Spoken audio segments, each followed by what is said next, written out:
pajak belum, kau udah bayar royalti belum gitu. Kamu ngurus paspormu nggak bisa karena kamu belum bayar pajak. Lebih jauh lagi, kamu memperbarui izinmu di apa nggak bisa karena kau belum bayar ini. Pajak itu adalah cara biadab untuk mempertahankan peradaban. Kan nggak ada orang yang mau dipajaki. Tapi oke lah, karena dia untuk mempertahankan peradaban, oke, kebiadaban itu kita iyain lah, pajakin gue. Tetapi bukan dibalik buat orang kecil yang membiayai orang besar. Jadi kalau Pak Luhut bilang, nanti akan dialihkan subsidinya, ya itu alasan juga yang nggak masuk akal. Ini nih, yang bikin tensi rakyat Indonesia pada naik semua. Iya, Kalian maksa rakyat Indonesia bayar pajak mulu. Tapi fasilitas apa yang dikasih buat rakyat Indonesia selain dikasih tontonan ada orang yang ngembat duit sampai 300 triliun cuman kena 6,5 tahun penjara karena sopan. Mantap bang. Itu yang jelas-jelas kerugian negara malah kalian diemin. Iya. Dan itu yang jelas-jelas adalah duit rakyat yang diembat dari pajak. Suruh dia balikin itu duit 300 triliunnya, masukin ke APBN. Iya. Kalau kalian bisa galak ke rakyat, berarti gue juga bisa galak ke kalian. Karena duit gaji kalian itu asal dari pajak yang diperes dari kami rakyat Indonesia. Dan jangan bacot lagi tentang apa yang udah kami lakuin untuk negara ini. Kami udah banyak ngelakuin untuk negara ini, dari pajak sampai nyumbang 80% dana APBN untuk bayar gaji kalian. Gak usah songong lu pada. Apa lo? Itu kita seperti contoh ya, ada mobil sama sepeda motor mungkin 100 juta lebih, yang bayar pajak cuma 50% itu. Jadi Anda bisa bayangkan kepatuhan kita itu sangat rendah. Ya, super penting. Dan saya hanya mohon semua kita, pejabat-pejabat, pengamat-pengamat, ayo kita rame-rame dukung ini. Karena ini untuk kepentingan Republik. Ini game changer buat Indonesia. Nggak usah terus kritik-kritik dulu, biarkan jalan dulu.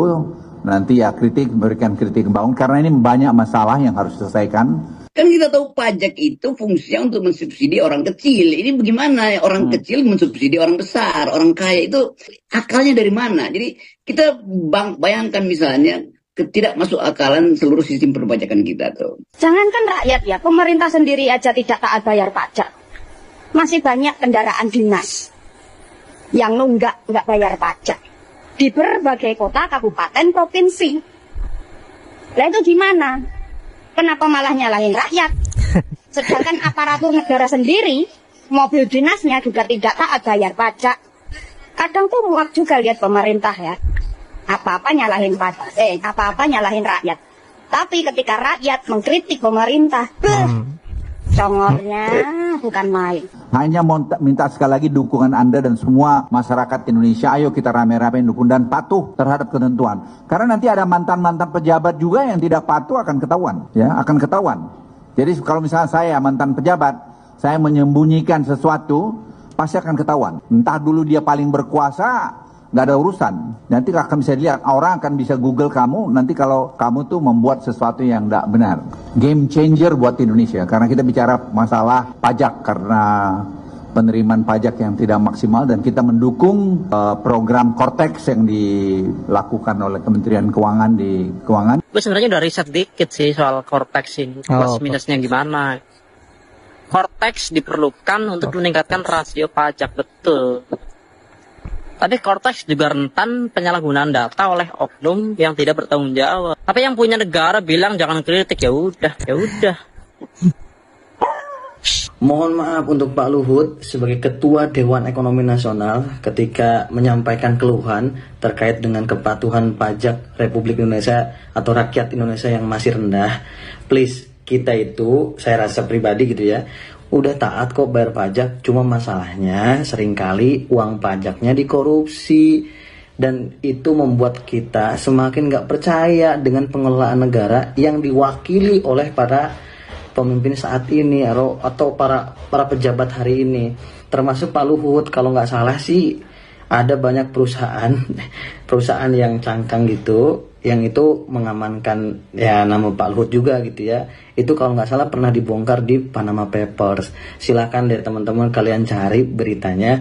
Tapi yang pasti di sini kita sebagai rakyat udah kok taat pajak, cuma masalahnya pajaknya sering banget dikorupsi.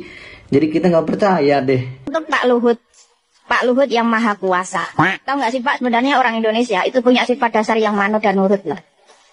Kalau nggak percaya orang Indonesia itu punya sifat dasar manut dan nurut, coba lihat aja diaspora Indonesia yang berada di luar negeri.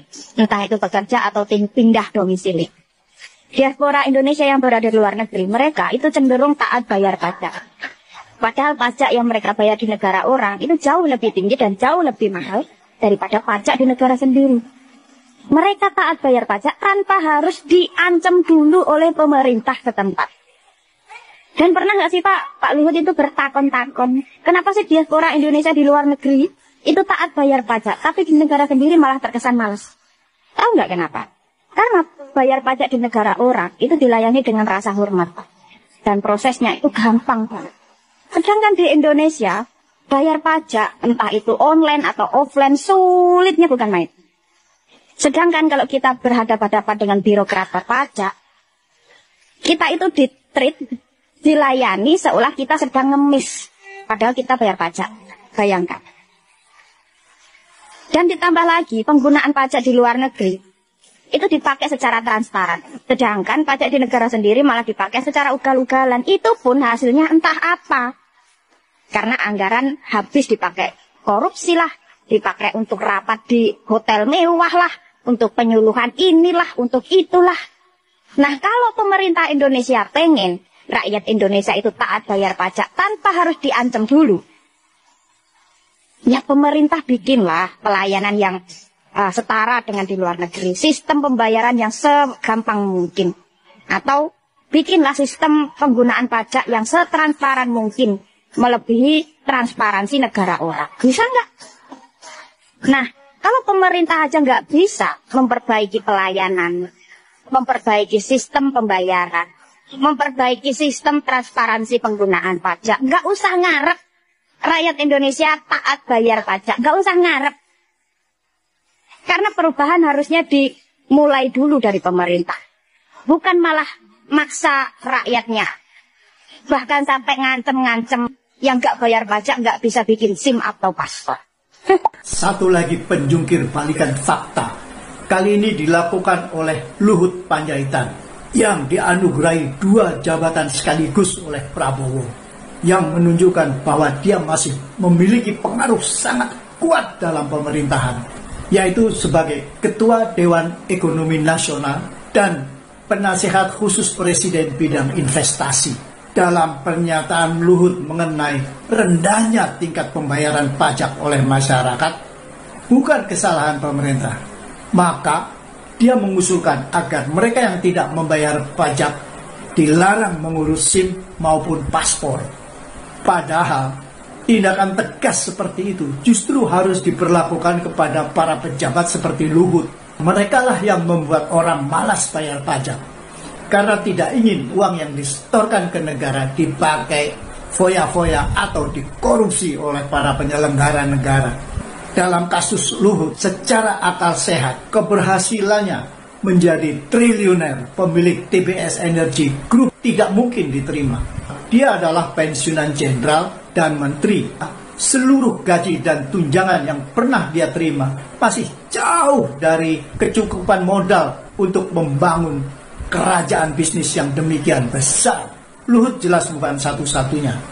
Betapa dahsyatnya korupsi di Indonesia juga tampak pada berbagai macam laporan oleh PPATK. Betapa banyaknya transaksi mencurigakan yang dilakukan.